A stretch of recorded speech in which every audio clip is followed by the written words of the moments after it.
Good day everyone and welcome to our new discussion. It's all about rational equation. Let's have an example number 1. Solve for x when the given rational equation is 2 over 7 minus x over 5 is equal to 4 over 5. Tatandaan natin na kapag tayo po ay nagsosolve ng rational equation, ang kailangan natin na mawala dyan is itong denominator na 7, 5, at saka yung 5 sa kabila. So, paano ang gagawin natin doon? Hanapin natin ang kanilang LCD sa pamamagitan ng LCM or the least common multiple. So, here are those least common multiple of 7. 7, 14, 21, 28, and 35. Ang least common multiple naman ng 5 are 5, 10, 15, 20, 25, 30, and 35. Kung mapapansin nyo, sa lahat ng multiple ng 7 at 5, meron silang isang value na pareho sila, which is isa rin sa pinakamababa, which is ang 35 at ang 35 ng 5. Therefore, ang ating LCD is 35. Matapos natin kuhain ng LCD na 35, kailangan natin i-multiply ito sa mga terms na nasa given equation natin. Dito sa term na to at dito sa kabilang side. So we have 35 times 2 over 7 minus x over 5 is equal to 4 over 5 times 35. Now, para hindi po kayo mahirapan sa pagka-cancel at pagsasolve, let's distribute the 35 and multiply it sa 2 over 7 at saka sa negative 7 over 5. The same din sa kabila. Let's multiply it to their numerators. So we have 35 times 2, 70. 35 times negative x is negative 35x. And 35 times 4 is 140. Then copy all the denominator. Then after that, let's simplify each term. What is 70 divided by 7? What is 35x divided by 5? And what is 140 divided by 5? So we have 10 minus 7x is equal to 28. Now, let's transfer. Ilipat natin lahat ng constant sa kabilang side. So si 10 dapat ay katabi ng 28 at ang may iwan sa side na ito ay negative 7x. So ganito magiging itsura. Ngayon, yung positive 10 kanina naging negative 10 because of the transposition method or the addition property of equality. Then we have negative 7x is equal to 28 minus 10. Let's simplify this one. 28 minus 10, which is 18, positive 18, then copy negative 7x. Now, ang kailangan natin ay matanggal si negative 7 para x value ang makukuha natin at para maiwan si x dito. So we need to divide both sides by negative 7. So makakancel na to, magiging x na lang yan. Then our final value for x is 18 over negative 7. Or, pwede po yan, negative 18 over 7. Everything or anything will do. The same pa rin po ang kanyang value, which is negative. Let's proceed with the next step. Checking. Natatandaan po natin na kapag rational equation ang ating ginagawa, we need to do the process of checking. So, paano ba ginagawa ang process of checking? We need to get the value of x, yung nakasolve natin kanina, then substitute it to the given equation. So, kanina ang nakuha natin sa value ng x is negative 18 over 7. So, let's substitute it to our original equation.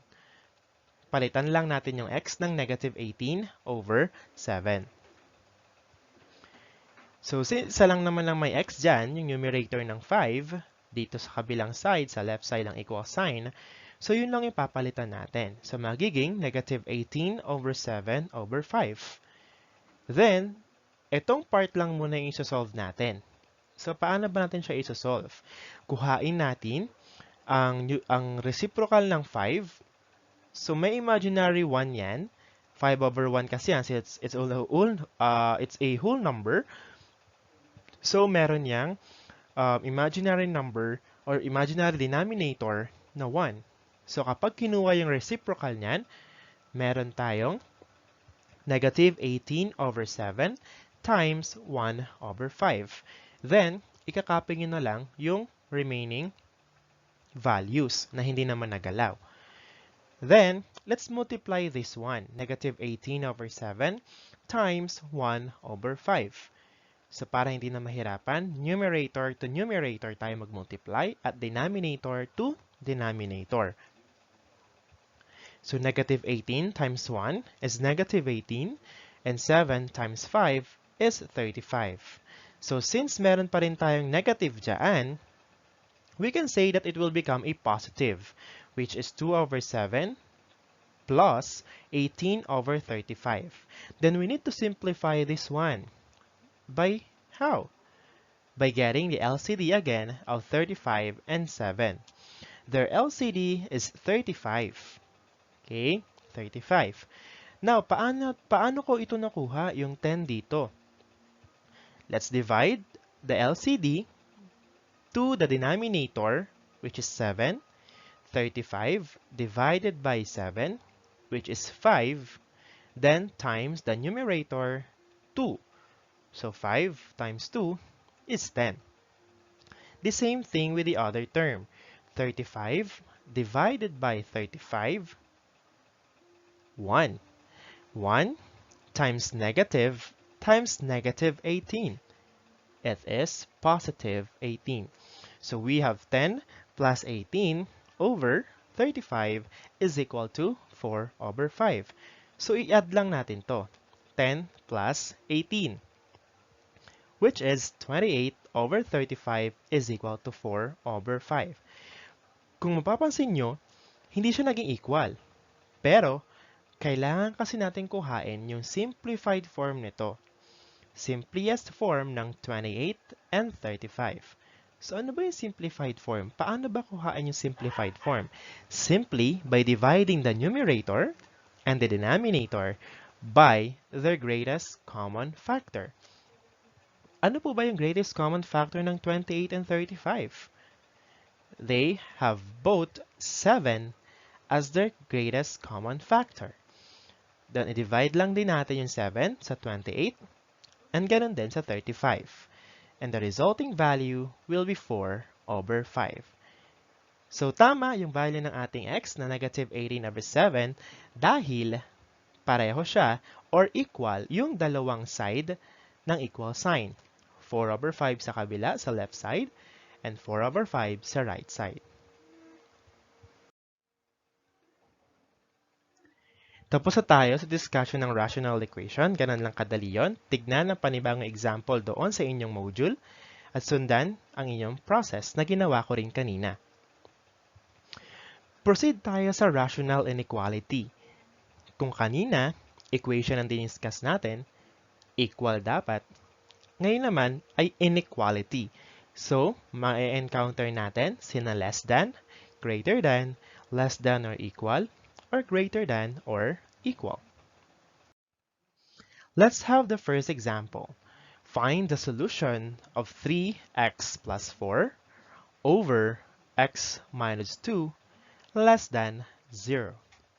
First step and first thing to do is paghiwalayin natin si numerator and si denominator at pareho natin silang i-equate sa 0. So we have 3x plus 4 is equal to 0 galing sa numerator natin. And we have x minus 2 is equal to 0 galing naman sa denominator natin. Then let's find the value of x. So we have 3x is equal to negative 4. So inilipat lang po natin si positive 4 sa kabilang side and change the sign. Naging negative 4 siya. Then, para ma-eliminate si 3 dito, let's divide both sides by 3. Para ma-cancel out, and x na lang ang matitira sa side na to, sa left side. Then, negative 4/3 naman ang resulting value of x. The same thing sa kabila. which is x minus 2 is equal to 0. Ilipat lang natin ng negative 2. It will become positive, so the value of x is 2. Second thing na kailangan natin gawin is itry natin itong dalawang values ng x na to.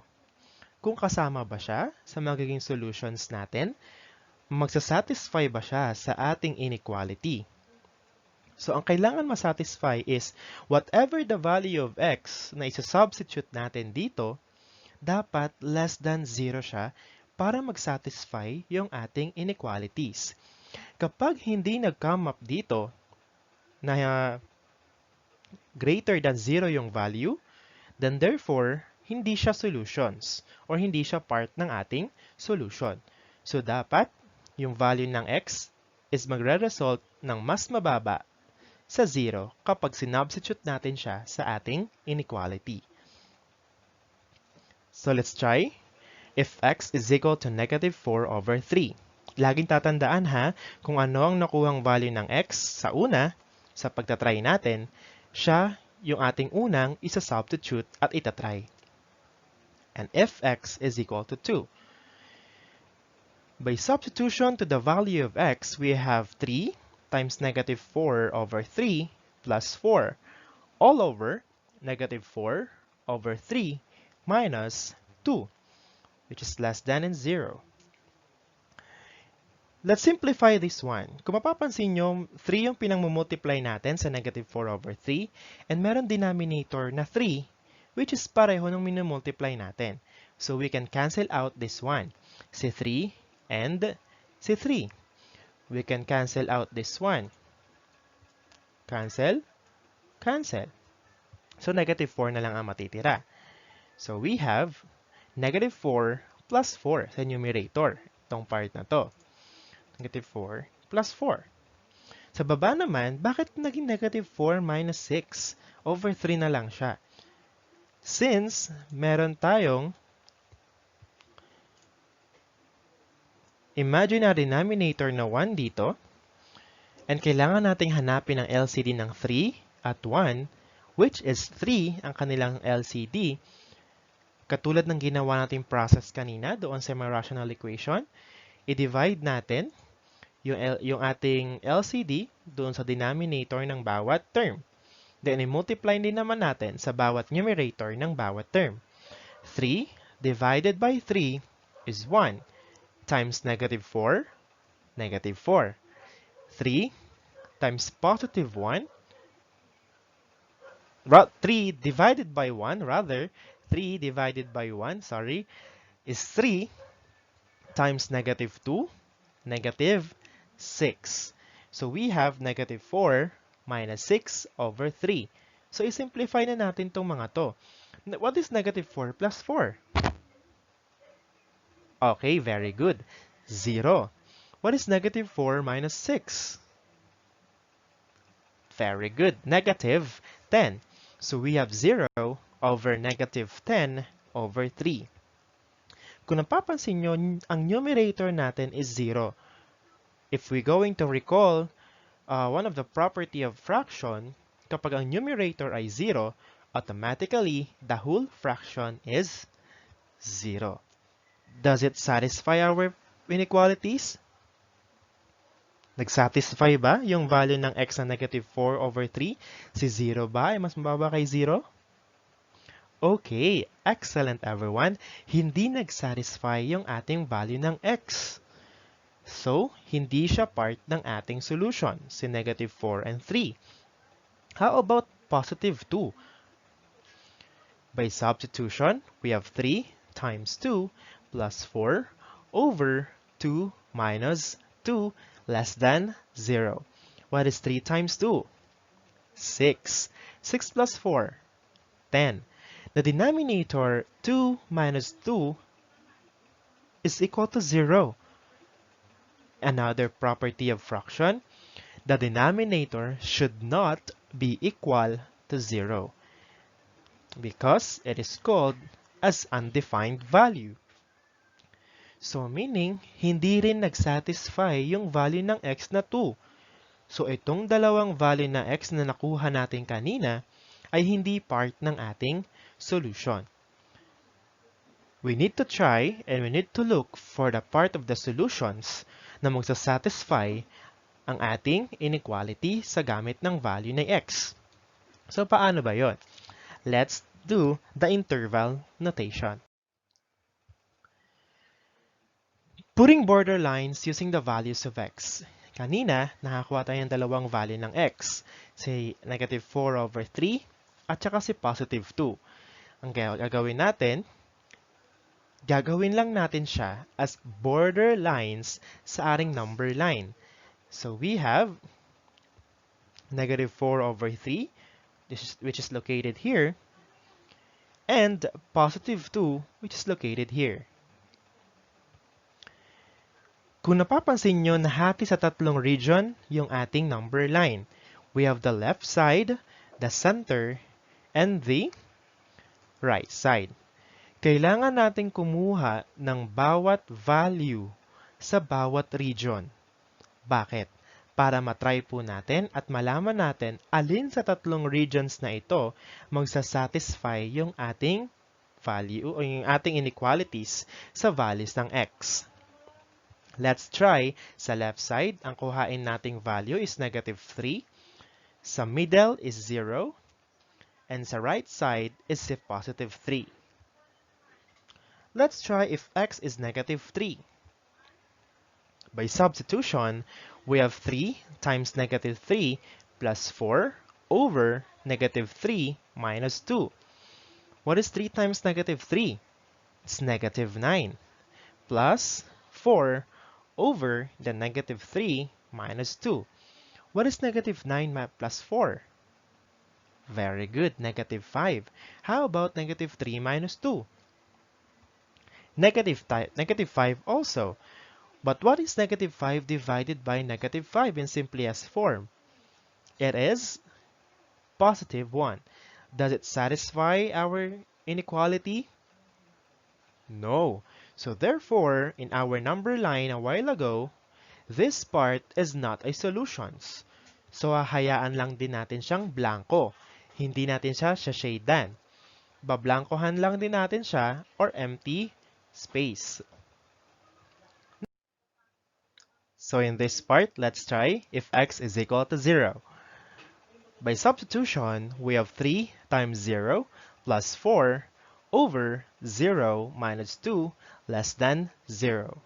What is 3 times 0? Okay, very good. 0 plus 4 over 0 minus 2, which is negative 2.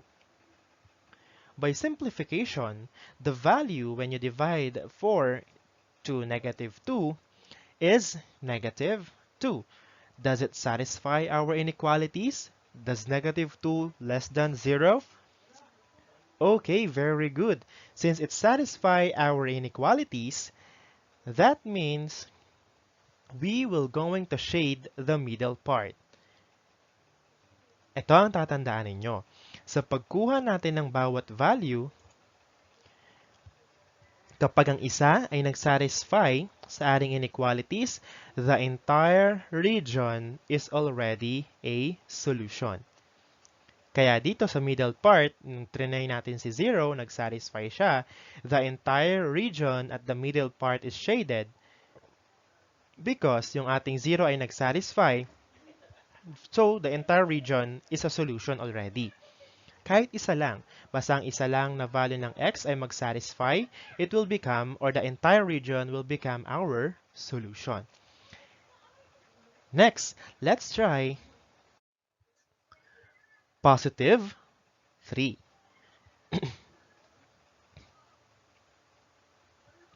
What if x is equal to 3? By substitution, we have 3 times 3 plus 4 over 3 minus 2 less than 0. 3 times 3, we all know that it's 9 plus 4 over 3 minus 2, which is 1. Then, 9 plus 4 is 13. Then, when you simplify it into 1 or divide it into 1, we have 13 only. Kung mapapansin nyo, si 13 does not satisfy our inequalities as well as the value of x, which is 3. So, meaning, this side is not a solution. Natapos na natin kuhain at mag-try sa bawat regions at nakuha na rin natin at nalaman natin kung aling side ng region ang solution lamang. Now, we need to create our interval notation. Si interval notation is a simplified form or mathematical sentence that shows where does the value of x satisfy the inequalities. Doon lang natin pagbabasihan kung saan lang ba nagsasatisfy yung value ng ating inequalities. So since middle part lang ang ating solution dito, our inequality will be negative 4 over 3 and 2. We use the border lines as another part kung hanggang saan yung magiging solutions. Para mas lalong maintindihan ang interval notation, let's transform it into value of x notation. We have x is less than 2. So ito yung 2 natin kanina. Ang solutions lang daw ay mas mababa kay 2. So ito yon. So kaya x is less than 2. And since negative 4 over 3 is not a solution also, pero mas malaki sa kanya ang solutions, greater than negative 4 over 3. So ito ang lahat ng solution. Kaya, ang value ng x natin for this inequality is x is less than 2, x is less than 2, but greater than negative 4 over 3. Ang other examples ng ating rational inequality ay nasa module nyo na. Sundan na lamang ulit kung paano ko po ito i-discuss dito sa ating video. Para naman sa rational function, let's dive into the next video na aking ipopost. I hope na naintindihan ninyo ang rational equation at rational inequality. If you have other questions, please prepare and give it to me tomorrow on our virtual session. That's all for today. Thank you for listening.